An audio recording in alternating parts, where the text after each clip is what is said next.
Hey everyone, Tech here. Welcome to Tech's Tavern. Grab a brew, pull up a chair, and let's do a quick look video at Unity of Command. Now, first of all, I want to apologize if the audio sounds a little weird or the video looks a little weird on this, because Unity of Command hates fraps, and so in order for me to make this video, I had to use Cam Studio, which is another capture software. And if any of you have used it, it's just, to me, it's very awkward and it's really weird. And in order for me to even get the audio recording both channels, I had to set up a mixer, and then I get an echo through my headphones and all kinds of crazy shenanigans going on. So, but I really wanted to do a video for this, so I kind of, I spent an hour probably trying to figure out how to get Cam Studio working. So anyway, I did get it working, I think, to a certain degree, but I'm not going to drag this video on too long because I'm not sure how great the quality will be. But Unity of Command, what is it? Well, it's a game. It actually just appeared on Steam a couple days ago, but it's actually been out for, I think, over a year on the developer's website, which is 2x2 Games. 2x2 Games, incidentally, is actually a design studio of two people, and I believe they are based out of Croatia.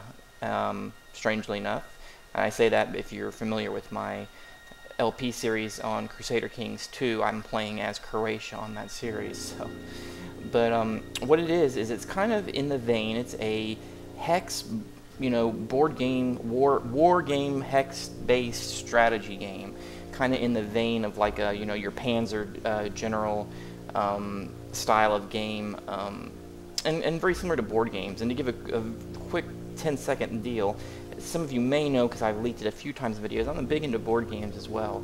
I play with my sons. I have a lot of the board games, which are the ones, if you go to, there's a website out there, I may educate a bunch of you here that watch this video. There's a website called Board Game Geek, and I believe it's just boardgamegeek.com. And if you go there, there's a lot of board games out there that you have never even heard of because they don't sell at your typical retail chains. And there's some really great games that you can get out there. And there's a lot of strategy ones, similar to like, say your war games and stuff like that. I have one called Washington's War, which is a very deep two-player strategy hex-based type game. It's a card-driven game, but it's very similar to your war games. And other games like Dust, which is a kind of a risk style of a war game. So I mean, I'm familiar with this style of a game. But anyway, with Unity of Command here, real quickly, it has a campaign where you play from either the German side or the Russian side. This is from, this covers the period, and I should have looked at this before I started the video, but it's like 42, 43, and it's, you can play two different campaigns, either from the German side or the Russian side. They also have one-off scenarios that you can go into, ranked by difficulty, and they have quite a few of those in here. A lot of them are very historically based, the scenarios where they actually have the actual units that were involved in the battles from history. And it does have multiplayer games, and it actually even has a hot seat multiplayer, which is kind of cool. So you could, like, technically you could, if you have this hooked up to, say, like a big TV in your living room, you and a buddy could, play a board game on your TV, so to speak, which is actually kind of a neat feature. And it has a very comprehensive manual as a PDF, which is very useful. I'm just going to go in and start a new campaign. I actually deleted the one I was working on. And I'm not really going to play a lot of this, but one thing I want to note is that for a game made by two guys, doesn't it look great? I mean, the aesthetics of all the menus and just the design looks, the map, and I mean, everything just, it looks great.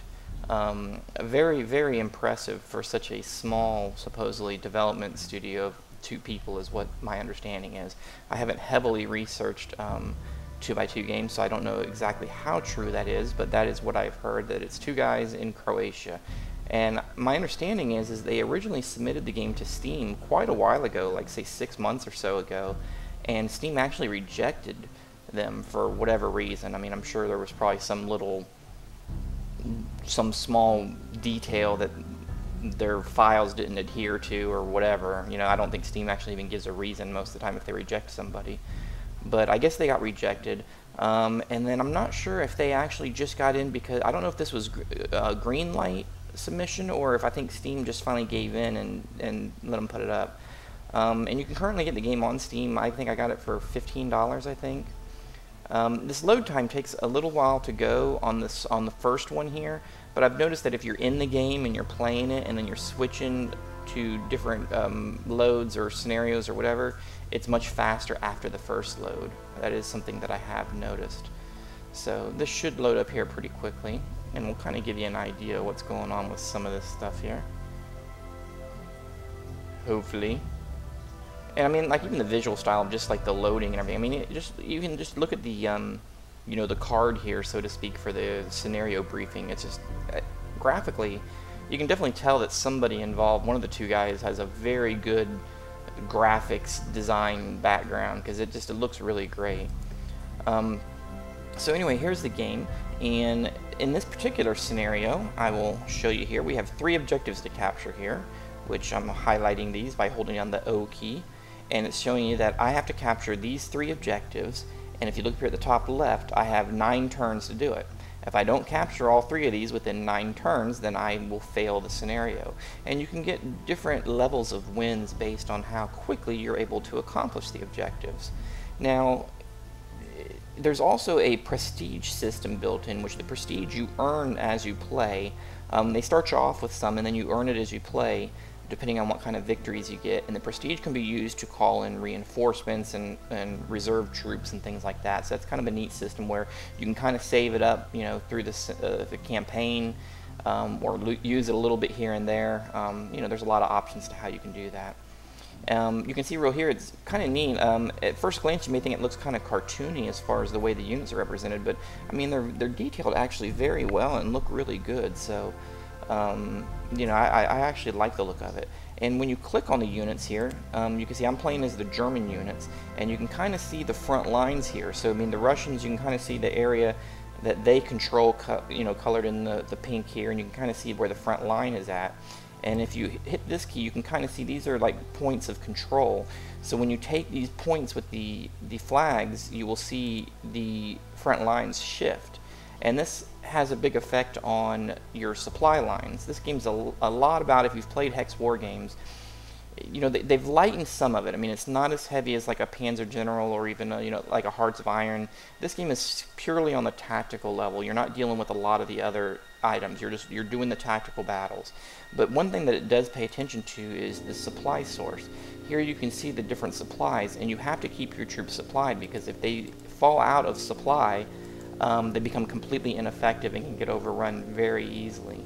And I'll show you how some of the combat works here. If I highlight some of my units, and you can see I can kind of click between my units, it shows you an area of where they can move and still attack.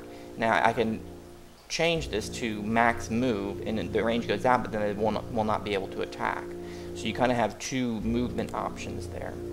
And you can look at your unit. I can highlight one of my units here and see that this is, you know, the 57 ID German infantry, and you can see their attack, the defense.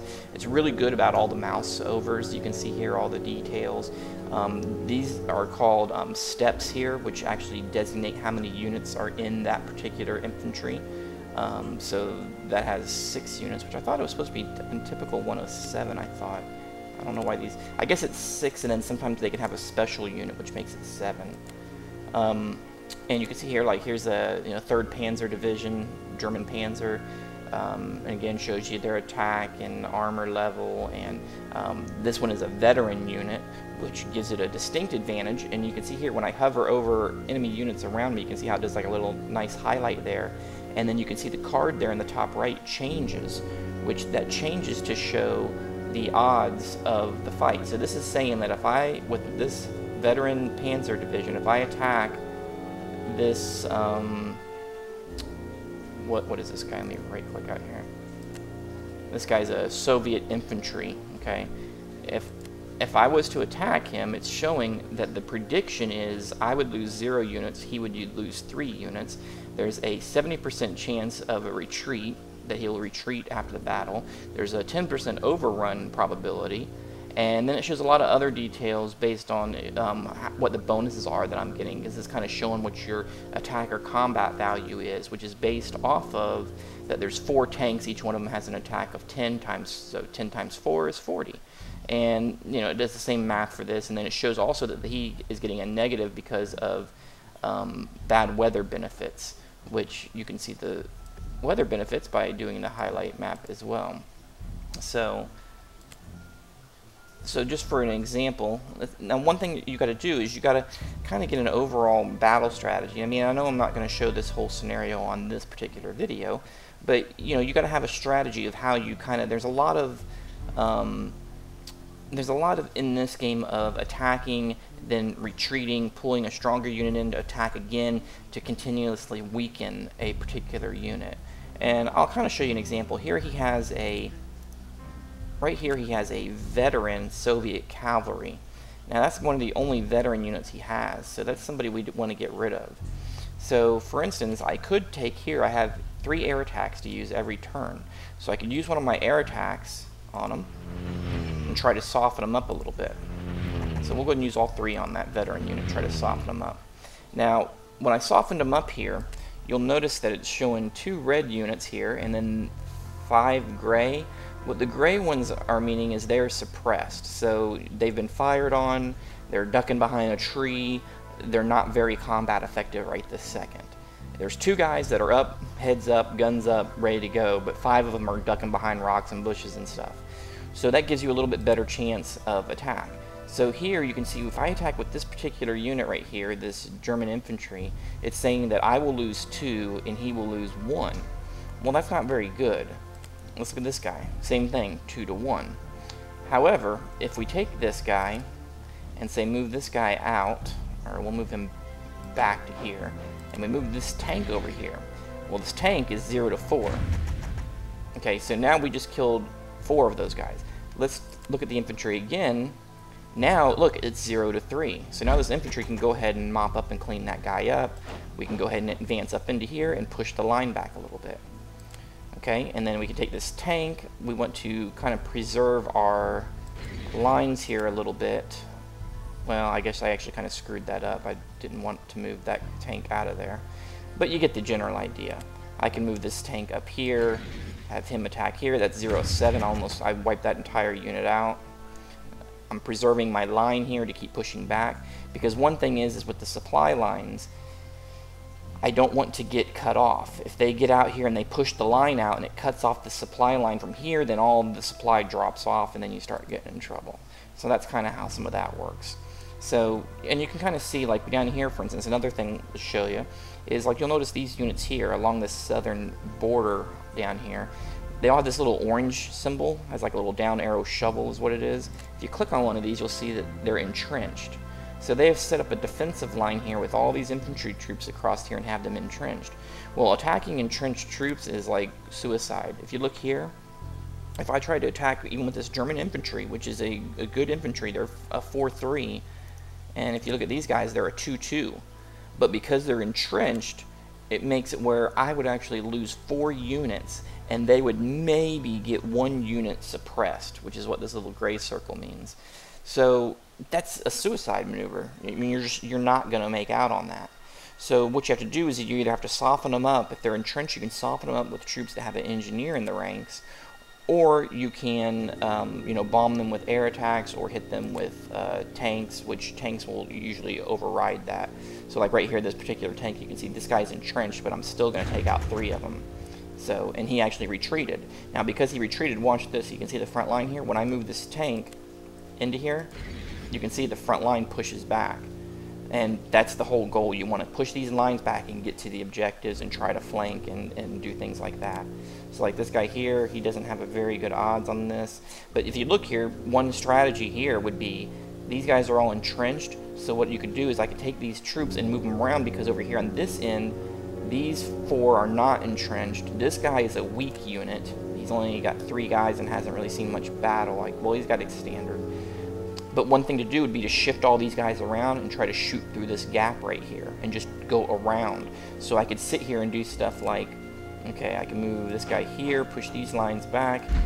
He gets to hit that guy. That guy actually retreats, so that was good. We move this guy over here. That guy hits him for 1. That's good. And then we just keep shifting around. Okay, we don't want to attack because that guy's entrenched. Move this guy. Here we have... Okay, we'll move this tank up, hit that guy. Okay, but still don't like the odds on that. This guy, no. Okay, let's fill the gaps with this. Let's move this. This is a motorized unit here. So they can hit that guy pretty good. So that was good. We'll move this guy over here. And then we'll move these guys back around and these guys back around. And then we'll slowly, and see, the idea is I would slowly shift these troops to hit this gap. And then these guys will have to pull out of their entrenchment to try to shift to block my offensive coming in from this angle. So that kind of gives you an idea. See, I can move these guys up here. This guy, that's not a good odds. That's 1-to-1. We'll go ahead and try that and see if it softens them up. No. But these guys are Romanian infantry. They kind of suck anyway. It's almost worth suiciding to try to take that. We'll move that in. See, now he's going to be cut off from supply now because he's isolated out there because of that movement right there. Now that's saying that this guy will be isolated. So if I look, I don't see how he's going to be isolated unless these tanks are going to push. So I mean, I wouldn't want him to start quite this way. I could move this way to try to block, but these guys are terrible against the tanks. So basically I'm just trying to fill the gaps in. So, but that gives you the general idea of how the combat works. Once you get done with your turn, you hit end turn, and then you get to see the computer take their turn. Now he's going to push these tanks right here. I know what he's going to do. He's going to take these tanks because I didn't really hit that very well. These tanks are going to start taking these units out and cut my supply lines off. Now look here, see, he's pulling all these guys out of entrenchment, moving them around, and he's trying to block this hole over here. Look how he like triple decked right over here trying to block the hole. He dropped one airstrike there. Tank's trying to push a hole through there. So not as bad as I thought. Now see, I could feign an attack now. Now that he's moved all these guys out of entrenchment, see how he's moved all these guys out? Now I could shift back suddenly and come back from this angle, move these tanks around, shift back from this angle, hit these weak units through here, and shift back up. So that would be one possible strategy to think about. The Russians, they get partisans raising like rebel troops out there that try to hose you. Supply-wise, we're still okay. I don't see any units that are out of supply, so we're fine on that. But like I said, now one thing I could do is I could shift back around to this side now. So I could move this tank around here. Well, let's see. What's this guy? Okay, he's not entrenched. He's a 2-2. I have a 4-3 German infantry here. Should have the advantage. And he does. Okay, and then we need to get that unit out of there. Let's move this motorized unit up in here, take that guy out. Move this guy up in here. That is a bad fight. I probably didn't want to move him there. That's okay. We'll go ahead and flank this guy. Take him out if we can.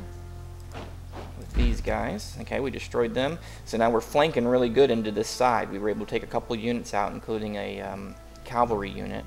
So that all looks pretty good, actually. The problem we're going to have now, though, is we got a gap right in here, and they're going to be able to push out and cut our supply lines off. So you have to be very careful. Also, we have these tanks down here, which are an issue. So we would have to do something like maybe move this guy down here to hit this tank. Okay, then they can hit it. Then these guys can finish them. Okay, there we go. We just took that tank unit out, pushed our infantry in. These guys are going to have to hold this line. Come in and take this tank out. Move these guys down here to hold the line. And so you can I'm just trying to fill gaps in and push the line and keep them back. This is a good unit here. We'll move him up in there. And the way you can reinforce, I can show you that too. You see this unit I have out here? This is a weak unit. He only has, well, we have to take this guy out first. Let's do that. And do that. And do that. There we go. And then we'll move this guy up to reinforce. Now this guy here only has 2 units in his squad. We can go to the force pool here and add units, and it's showing that we have a total of 5 units available from the normal force reinforcements. So I can go ahead and add 2 more units into that, so there'll be 4. They're both suppressed right now, but then at the beginning of the next turn they will not be suppressed anymore, and then I can move them into the fight, and so on and so forth. And one thing you have to be careful about is adding units to veteran troops, because then it will actually reduce their rank, so to speak. But again, I think that kind of gives you an idea of what's, oops, I didn't mean to click that, that was a misclick. But I think that kind of gives you an idea of what's going on here. We've got to get that cavalry. Nice.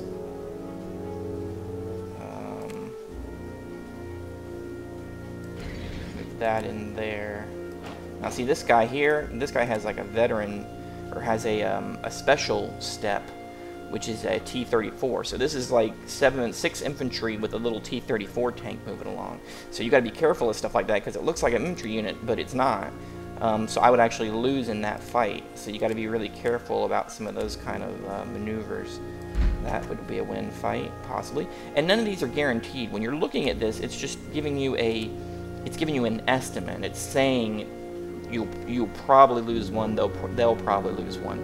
Sometimes it doesn't go exactly like you think. Sometimes it'll tell you it's going to be a rout of killing 5 dudes and you only end up killing 3 because there is a little bit of a dice roll mechanic behind the scenes there. But anyway, that gives you an idea of what's going on with the game.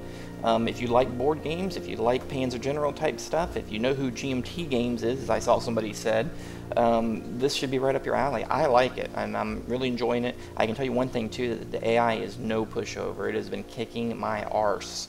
So it definitely gives you a good challenge. It does have multiplayer if you want to play with a buddy, and a big one being the hot seat one, which I think is very cool. Not enough games do that nowadays.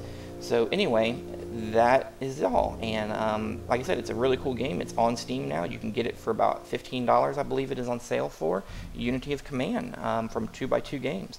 So check it out, and if any of you happen to play it or get it, definitely leave a comment and let me know what you think about it. And some of you may already have it since it's been out for a while. Steam just finally got with the program, but I'm glad they did. So that's it. I will catch you guys in the tavern next time.